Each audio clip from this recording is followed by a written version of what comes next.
午安，大家好，我係風水樓王陳貴龍。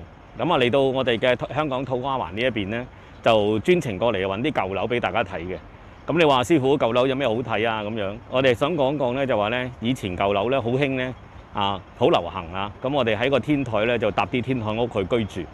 咁但係你話呢啲都有翻風水上面嘅關要咩？有嘅。嗱，舉例我哋天台屋咧，如果我哋天台屋嘅建成咧，同我哋本身自己間樓立氣嘅原運唔同嘅話咧，咁啊有機會出咗兩個唔同嘅星盤嘅。咁點解讀啦嚇？嗱咁樣講下，我身後咧你見到有啲天台屋啦。咁啊，如果天台屋咧，佢係由個大廈個氣伸延上去，即係話講緊嗰個樓梯上去咧，就喺個天台屋嘅範圍裏邊嘅話咧，咁佢咧就有機會立埋同一個元運嘅氣喎。嗱，舉個例咧，你間樓係六運，成棟大廈以係六運計。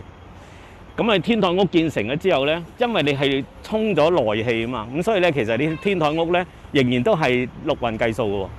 咁但係你話如果舉例嚇，嗱天台屋你起嗰陣時間，原來咧好似咧個黃色呢部分啊，即係呢間大廈嗰個位置啊，嗱咁我哋講緊咧，如果佢咧就係出咗去露天先再入個天台屋嘅話咧，咁形成咧就係有咩情況出現咧？就係話原來你搭嗰間嘅天台屋咧，有機會喺八運搭咧就變係八運盤嘅喎。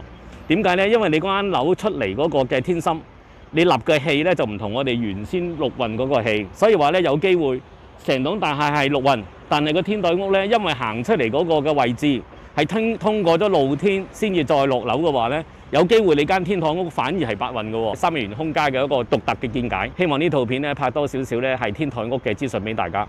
咁啊，以上嘅資訊就希望可以幫助大家了解多啲三元空嘅一個風水上邊嘅關要。